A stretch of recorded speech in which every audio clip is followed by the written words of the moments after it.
Qualquer um que tenha um certo contato com a cultura japonesa, seja através de games, doramas, filmes, vídeos no YouTube ou principalmente animes, com certeza já percebeu que as máquinas de venda são extremamente comuns no Japão. Tanto que até existe um anime a respeito de um cara que vai para um mundo de fantasia e se transforma em uma dessas máquinas. Pois é, mas o que você com certeza não sabe é que essas simples máquinas de vendas já foram usadas como meio para envenenar 35 pessoas e finalizar 12, sendo que as vítimas não tinham nada em comum, além do fato de usarem as máquinas. Aqui é o Drake, e hoje no Abismo do Medo nós iremos acompanhar um caso intrigante envolvendo essas máquinas de venda, que apesar de parecerem inofensivas, se forem operadas por pessoas mal intencionadas, podem acabar tirando vidas.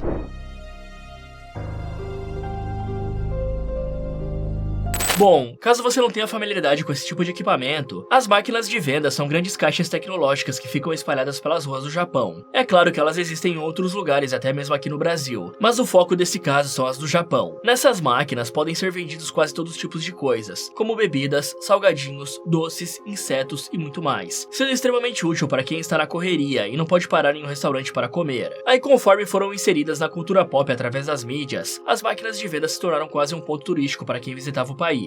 Hoje em dia existem aproximadamente 4 milhões de máquinas de venda no Japão, sendo mais ou menos a média de uma máquina para cada 30 pessoas, o que além de ser impressionante, é de longe a proporção mais alta do mundo, e é também por isso que elas são muito bem cuidadas e apreciadas por todos que ficam tempo suficiente no país. O problema é que por meados de 1985, as pessoas em sua maioria ficaram com medo de usá-las, isso porque nessa época, um assassino brutal e covarde começou uma série de envenenamentos através dessas máquinas por muitas partes do Japão. Nos anos 2000, o Japão era nada mais nada menos que o país em que todo mundo estava de olho por conta do seu grande crescimento em tecnologia e robotização, sendo justamente nessa época em que grandes empresas como a Toyota, Nintendo e Sony ganharam um espaço muito grande no mercado, se tornando marcas que até hoje são presentes na vida de muitas pessoas, principalmente para os fãs de jogos. Porém, mais ou menos 20 anos antes dessas empresas bombarem, os Jihanki, ou melhor dizendo, as máquinas de venda, ficaram extremamente populares no Japão, especialmente as que vendiam bebidas geladinhas para quem estava na correria do dia a dia. A Coca-Cola foi uma das primeiras grandes empresas a investir nesse mercado, porém é claro que não foi a única. Além disso, o Japão também não demorou muito para expandir as opções, já que na década de 70 foram criados Jihankis que também vendiam bebidas quentes. Fora que antes da Coca-Cola chegar, já existiam várias outras marcas menores nesse mercado. Hoje em dia, as máquinas de venda não só têm uma enorme variedade de produtos, como também podem ser encontradas em qualquer lugar, sejam metrôs, becos de cidades grandes, áreas rurais e até mesmo algumas montanhas. Pois é galera, isso não é brincadeira por lá. Mas o interessante de tudo isso é que a primeira máquina de venda automática do Japão foi uma vendedora de tabaco, isso mesmo. Ela foi criada por Tawaraya Koshishi em 1888 em Bakan, conhecida nos dias atuais como Shimonoseki. No entanto, apesar da rápida e gritante ascensão do Japão em se tornar a segunda maior economia do mundo, ficando atrás apenas dos Estados Unidos, naquela época vários problemas também acompanharam esse crescimento, como por exemplo os problemas econômicos, já que se formou uma bolha imobiliária que acabou estourando no final da década, causando uma crise terrível que levou a década seguinte a ser marcada por uma grande estagnação econômica no país. O maior problema é que esse período de estagnação continua até hoje. Bom, mas isso não vem muito ao caso. Eu dei apenas o contexto da época, para explicar que em meio a todo esse período histórico de ascensão e declínio, foi justamente quando o covarde assassino das máquinas de venda começou seu grande reinado de terror. Em 1985, mais especificamente em 30 de abril, um motorista de caminhão de 45 anos de Fukuyama, que fica em Hiroshima, estava comprando uma bebida na máquina de vendas, quando percebeu uma garrafa de Oronamin C abandonada em cima da máquina. E o Oronamin C é uma bebida que contém muitos tipos de aminoácidos essenciais e vitaminas. E além disso, naquela época, o Oronamin estava sendo promovido ao público pela companhia farmacêutica Otsuka, e as máquinas de venda foram programadas para distribuir automaticamente garrafas gratuitas de Oronamin para qualquer bebida que fosse comprada. Aí, somando essa propaganda com um certo costume japonês de deixar bebidas indesejadas em cima das máquinas para quem quisesse, fez com que não apenas o caminhoneiro, como também muitas outras pessoas baixassem a guarda para qualquer maníaco mal intencionado, o que infelizmente teria sérias consequências. Após beber essa garrafa de Oronamin, o motorista começou a passar muito mal e foi internado em um hospital. Porém, os médicos não conseguiam descobrir o que havia causado tantos problemas para o homem, e para piorar, ele mesmo não tinha ideia do que poderia ter feito para ficar tão mal. E piorando cada vez mais com o passar das horas, o caminhoneiro começou a sentir náusea abdominal, dor, diarreia, confusão, problemas respiratórios e assim por diante. E infelizmente, 3 dias depois dos sintomas se apresentarem, o pobre homem veio a falecer no dia 2 de maio, deixando tanto os familiares quanto os médicos totalmente confusos confusos, sem saber qual era a causa da morte. E então, após muitos testes com o seu vômito, foi descoberto alguns traços de paraquat, um herbicida mortal proibido em mais de 50 países ao redor do mundo, incluindo o Brasil, o que confirmava algumas suspeitas de que o motorista havia sido envenenado. E se você nunca ouviu falar do paraquat, bom, saiba que apenas a exposição do paraquat na superfície da pele causa eritema, bolhas e hemorragia por diabrose, que nada mais é do que uma queimadura química que afeta as paredes dos vasos sanguíneos. Quando ingerido, o paraquat é totalmente letal, já que o veneno basicamente causa a morte dos órgãos, algo terrível que pode matar a vítima em poucas horas, ou deixá-la sofrendo por alguns dias enquanto seus órgãos são torturados. Pois é, completamente terrível. E justamente por ser tão mortal, várias pessoas acabaram com o próprio fôlego usando esse veneno. E até mesmo aqueles que não querem morrer acabam morrendo ao entrar em contato por acidente. Porém, antes de encontrar o seu fim, o caminhoneiro relatou tudo o que fez antes de ser internado, mencionando quando encontrou uma garrafa de Oronamin C em cima de uma máquina de vendas. O que, como já foi dito, não era nada incomum por conta da propaganda feita na época, fora que o Japão é conhecido mundialmente como exemplo de segurança pública, o que com certeza contribuiu com a confiança do homem em pensar que não havia nada de errado com aquela garrafa. Mas justamente por conta desse relato, os investigadores decidiram fazer alguns testes na bebida, descobrindo assim que havia traços de paraquat, o que é terrível e inimaginável de se pensar, já que foi um ataque totalmente gratuito para uma pessoa aleatória, que poderia até mesmo ser uma criança pequena. Só que o pior de tudo isso é que o que ninguém esperava ou desejava que acontecesse, aconteceu, pois em setembro daquele mesmo ano, mais 5 casos iguais a esse foram registrados. O primeiro foi no dia 11, a mais de 200 km de distância do anterior, onde um homem de 52 anos chamado Haruo Otsu estava voltando de uma viagem de pesca, quando decidiu parar em uma máquina de venda para comprar uma garrafa de Oronamin C em Izumisano. E assim que a garrafa caiu, ele veio descobrir uma outra garrafa de Oronamin C, que foi deixada para trás. O senhor as consumiu ao chegar em casa, e apenas 3 dias depois, a pobre vítima veio a falecer. Já no dia 12, apenas um dia após o senhor pegar as garrafas, um estudante universitário de 22 anos, Imatsu Saka, comprou a bebida Real Gold de uma máquina de vendas. Só que uma garrafa adicional de Real Gold havia sido deixada no slot de distribuição. Uma pena que o jovem não soubesse que essa estava envenenada, e acabou morrendo 2 dias depois. O estranho é que ao testarem a bebida, acabaram descobrindo que ao invés de paraquat, o herbicida usado dessa vez tinha sido diquat, um outro veneno extremamente tóxico, sendo essa a única vítima que não morreu por paraquat. E o diquat é considerado menos tóxico por causar menos dano pulmonar, mas por outro lado, o diquat tem efeitos tóxicos mais graves ao sistema nervoso central, o que faz com que um dos seus sinais de neurotoxicidade mais relevantes seja o parkinsonismo. Após isso, no dia 19, um homem de 30 anos em Etizen achou uma bebida embaixo de uma máquina de venda, e não é preciso dizer, mas ele decidiu beber e foi parar no hospital rapidamente, o que infelizmente não ajudou, já que o coitado veio a falecer no dia 22. A quinta vítima era um homem de 45 anos que estava em Miyako-Nojo, quando encontrou 2 garrafas de Real Gold abandonadas em um compartimento de distribuição, e as ingeriu. Ele também veio a óbito no dia 22. A última vítima no mês de setembro era um senhor de 50 anos de Habikino, que consumiu 2 bebidas de Oronamin C, que também descobriu em um compartimento de distribuição de uma máquina de vendas. E infelizmente ele também veio a óbito alguns dias depois, em 7 de outubro, após ficar muito doente. O problema é que a onda de envenenamentos não mostrava sinais de parar de forma alguma, pois em outubro, mais 4 pessoas foram finalizadas vítimas de envenenamento de paraquat, sendo eles um homem de 44 anos em Konosu, chamado Takashi Sakai, e uma semana depois, no dia 15 de outubro, um senhor de 69 anos em Kashihara morreu após consumir 2 bebidas envenenadas de uma certa máquina, o que de certa forma acabou por salvar uma vida, já que uma outra pessoa poderia ter pego uma dessas garrafas. A onda de finalizações dessas máquinas de venda terminou apenas em novembro de 85, sendo que a última vítima desse maníaco covarde foi uma garota de 17 anos do distrito de Kodama, que tomou uma segunda bebida junto com a que ela havia comprado e veio a falecer uma semana depois. A questão é que as vítimas não foram apenas essas 12 pessoas que encontraram seu fim de uma forma tão cruel, pois mais ou menos outras 34 também foram supostamente deixadas em péssimas condições de saúde, devido às bebidas envenenadas que foram deixadas às máquinas. E aí, por conta disso, medidas fortes e desesperadas foram tomadas para evitar mais envenenamentos. Vários adesivos de advertência foram colocados em todas as máquinas de vendas de todo o país, dizendo que ninguém deveria consumir bebidas que foram abandonadas. Não se sabe se isso foi útil ou se o assassino simplesmente decidiu parar de cometer seus crimes, mas o fato é que em novembro de 85, os envenenamentos tiveram o seu fim. A polícia japonesa investigou incansavelmente e de todas as formas as finalizações do Paraquat, porém eles foram duramente barrados várias vezes durante o processo, e com exceção de uma pessoa, todas as vítimas comentadas foram sem dúvidas finalizadas por Paraquat, já que haviam resíduos da substância nos vômitos e nas bebidas. Aí justamente por isso, existem dúvidas se a pessoa finalizada com Diquat também foi vítima do assassino das máquinas de venda, ou de algum imitador, o que de certa forma não é raro. As mortes aconteceram nas cidades de Fukuyama, Izumisano, Matsusaka, Echizen, Miyako-nojo, Habikino, Konosu, Kashihara, Miyagi, Kawachi Nagano, Saitama e Kodama. Pois é, todas as vítimas eram aleatórias, e as suas cidades também. Para piorar, não havia nenhum DNA do criminoso deixado nas garrafas, e muito menos um padrão entre as vítimas, seja o local, a hora, as bebidas ou o que quer que seja. 11 das 12 vítimas eram homens, porém não tem como dizer que isso era específico, já que as garrafas simplesmente eram deixadas às máquinas de venda. Dessa forma, assim que a última pessoa morreu em novembro, o caso esfriou completamente da noite para o dia, quase como se nunca tivesse acontecido. Porém, é óbvio que aconteceu, já que para os familiares das vítimas e para os policiais, isso tudo era simplesmente um pesadelo sem solução. Além disso, para evitar que outras coisas similares acontecessem, a companhia responsável pelo Oronamin mudou a forma das suas tampas, para que não fosse mais possível fechá-las normalmente após ser aberta, deixando claro para os outros que alguém já tinha aberto a garrafa. O mais bizarro de toda essa situação é que os efeitos do caso se estenderam muito além desses crimes, pois algumas pessoas se inspiraram pesadamente nesse assassino para cometer seus próprios ataques, como por exemplo, quando uma estudante e uma mulher que reportaram para a polícia que seus drinks pareciam ter sido envenenados, o que depois de alguns testes foi confirmado que era verdade. Porém, se tratava de um tipo de veneno muito menos mortal que o Paraquat, o que mesmo assim não deixa de ser terrível. Mas o caso mais grave a respeito disso, com certeza vem agora, pois em uma certa galeria, um dos funcionários tentou envenenar sua superior colocando cianeto na bebida dela, enquanto que um outro homem estava em um restaurante com alguns colegas de trabalho, e sem que ninguém percebesse, dissolveu o Paraquat nas bebidas deles, tudo por conta do seu ódio contra a empresa em que trabalhavam, o que por sorte deu errado. E caramba, é melhor nem imaginar o que ele faria com o chefe se conseguisse aqueles 5 minutinhos sem perder a amizade. E bom, com a terrível falta de pistas, é claro que não havia como ter muitas teorias sobre esse caso, porém ainda houveram algumas especulações, dizendo que isso poderia ter relação com um outro envenenador da época, e esse era conhecido como o Monstro das 21 Faces, e atuou um ano antes do assassino da máquina de vendas. O Monstro das 21 Faces era na verdade um grupo de pessoas que envenenavam um monte de doces, e avisava os produtores para fazer algum tipo de chantagem. Seu método de ação era muito simples. Primeiro, eles sequestravam alguns executivos de grandes empresas, exigiam resgates e colocavam caixas de doce envenenados nas prateleiras das lojas. Uma das suas vítimas foi a empresa Ezaki Glico, que é famosa e reverenciada como uma das maiores do ramo de doces. Porém, em março de 84, essa companhia veio aos holofotes por um motivo bem diferente dos seus doces deliciosos. Pois à noite do dia 18, 2 homens mascarados invadiram a casa de Katsuhisa Ezaki, o presidente da Glico, e amarraram toda a sua família. Com isso feito, eles arrastaram Ezaki completamente pelado para fora da banheira e o jogaram na traseira de um carro para levá-lo para longe. Depois disso, os sequestradores exigiram 1 bilhão de ienes e quase 100 kg em barras de ouro em troca do cara. Mas para a sorte de Ezaki e também da empresa que não iria ficar pobre, o senhor conseguiu fugir antes do resgate ser pago. O que foi bom, mas também deixou claro para todos que esse tipo de coisa havia apenas começado. E bom, isso era verdade, pois em pouco tempo, 6 carros da fábrica foram incendiados. Um recipiente com ácido clorídrico foi enviado para a empresa e várias cartas ameaçadoras foram liberadas e entregues aos jornais. Nessas cartas, o Monstro de 21 Faces zombava terrivelmente da polícia, chamando os agentes de estúpidos, inúteis e idiotas, que não conseguiam fazer nada. Os autores até mesmo tentavam ajudar entre muitas aspas, dizendo que haviam comprado a comida envenenada e falando a cor do carro que usavam, fora que até perguntaram se deveriam sequestrar o chefe da polícia. Só que apesar dos dois casos terem veneno envolvido, as duas formas de agir e seus objetivos claramente são muito diferentes, fora que o Monstro de 21 Faces era um grupo extremamente bem organizado e não apenas um serial killer. A única coisa em comum nisso é que nenhum dos criminosos nos 2 crimes foram capturados, fazendo com que possam estar até hoje vivendo tranquilamente no meio de grandes centros urbanos. E se você quiser um vídeo sobre esse caso, é só pedir aí nos comentários.